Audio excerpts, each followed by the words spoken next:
অসংখ্য ধীর, অসংখ্য ধীর।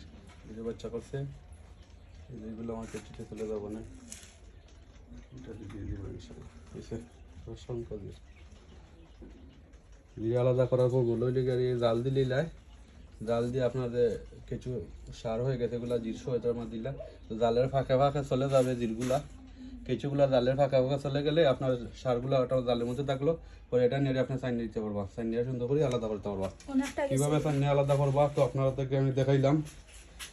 কিছু থেকে সার কীভাবে আলাদা করবা, এভাবে জাল দিয়া আপনার সারগুলা এগুলা হয়ে গেছে, এগুলা দিয়ে দিবা সুন্দর করে, নতুন গোবরের মধ্যে দিয়া এভাবে চাইনি দিবা, চাইনিয়া এভাবে সারগুলো আলাদা হয়ে যাবে। দেখেন একদম জোরজোড়া হয়ে গেছে, চা পাতার মতন, চা পাতা জোরজোরে গেছে, কোনো গন্ধ নাই, কোনো কি নাই।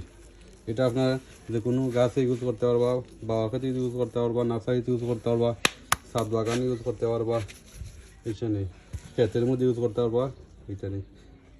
এগুলো খুব গুরুত্বপূর্ণ, খুব মাটির সুরক্ষিত পদার্থ থাকে, মাটির প্রাণ, জৈব ভার্মিস কম্পোস্ট সার, কেঁচু সার, মাটির প্রাণ।